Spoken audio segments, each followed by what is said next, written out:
Here's how to do the Artful Learning Station. So I need two things to do this. The first thing I need is this paper. It is a separate piece of paper, and I want you to take really, really good care of it because it's going to become a really cool art project. And I'm even going to laminate it. So when you're finished with this art project, I'm going to laminate it, and we're going to do something really, really special with it. So keep it flat, keep it safe. I would recommend keeping it in your Artful Learning folder and not in your reading box, but in your Artful Learning folder. So this is the first thing I need. And then the second thing I need is my packet. So it's an Artful Learning booklet, and it has the articles inside, and it has articles about each tribe that lived in Colorado. So those are the two things I'm going to use. On this project, the first thing I'm going to do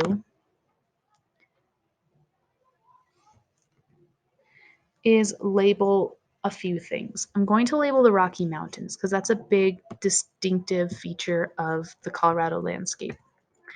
Then I'm going to mark where each tribe lived, and I'm going to mark the times that they lived there. Now, I got the times out of the article. So if you look through your packet, it tells you. So the Ancestral Puebloans, circa 1000 to 1300. Circa means about. So they lived here at about 1000 to 1300. And the Ute Indians, it says pre-AD 1300 to present. So I wrote on here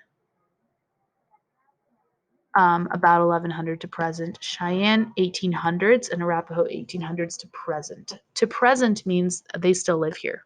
Right? All right. So the next thing that I'm going to do is so I've labeled each tribe. I labeled when they lived here.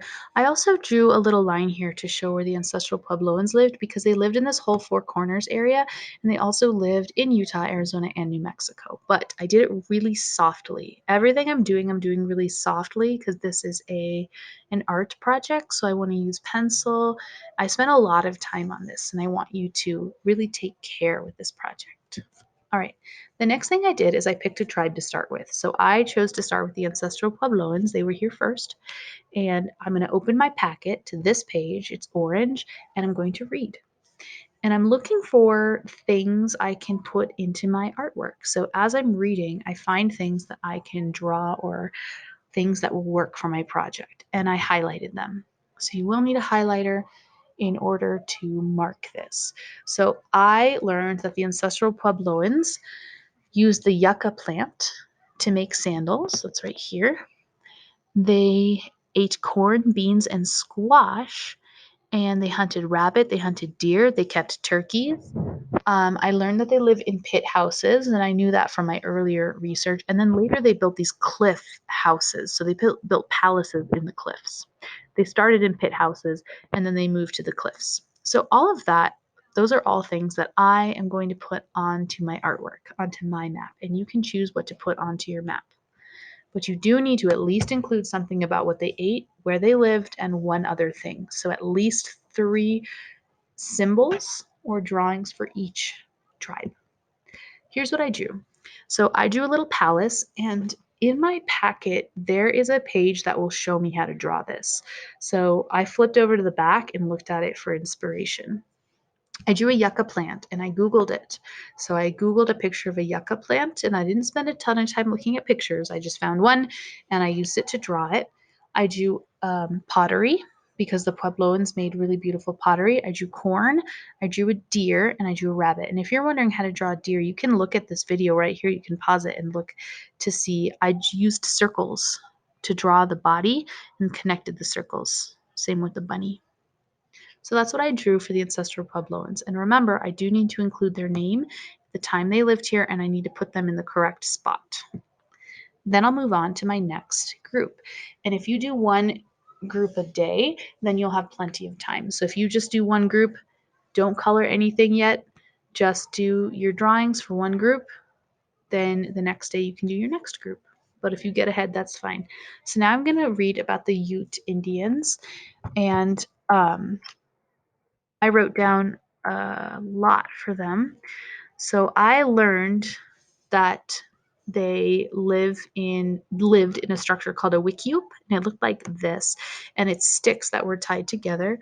I learned that they're nomadic, which means that they travel. So they didn't have one set home. They would travel throughout the mountains and the western slope. I learned a lot about them by reading. I learned that when settlers came for the gold rush, right? Colorado is famous because we had gold in our mountains, yay! But settlers actually came and forced the Native Americans off their land because the settlers wanted to find gold, which is really sad. So I also wrote down a travois. This is what a travois is, and they would have dogs carrying them. So travois is like two sticks, and then they would use buffalo hide or something else to create kind of like a sled, and they would use that to carry their belongings. So you want to put as much as you can. And the Ute Indians lived in this area. They lived in the Rocky Mountains and the Western Slope. Next step then is to do my next tribe. The Cheyenne and Arapahoe are in the same article here because they lived in the same area and they became friends, and a lot of the tribes banded together and worked together and lived together. Now, I learned from my other reading that I did when we were remote that they used sign language to communicate, so I looked at my notes from remote learning and incorporated that.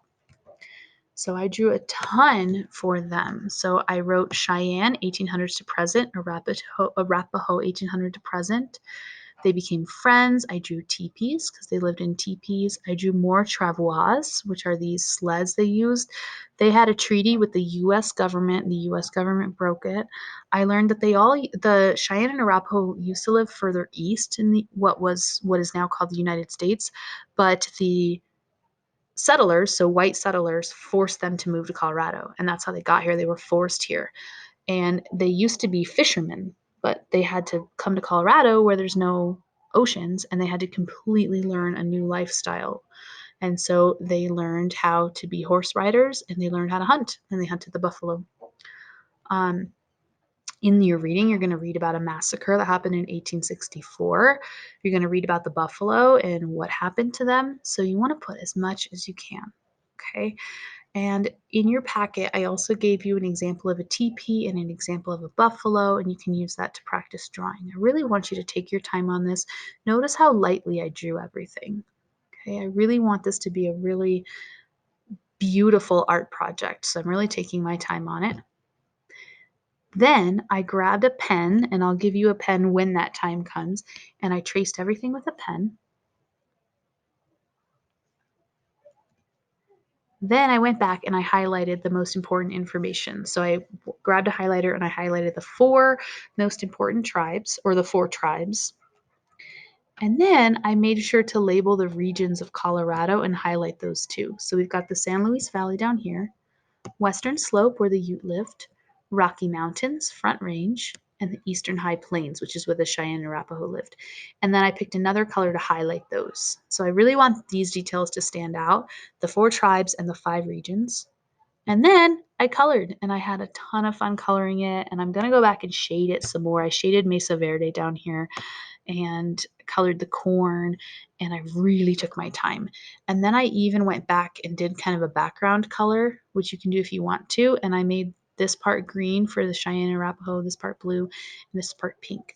So this project is really, really cool, and I want you to really take your time on it, and then I'm going to laminate these, and then next week we're going to do something else with them. So really work hard on these so that they're beautiful pieces of art. Keep them safe, and you're going to work on this during station time.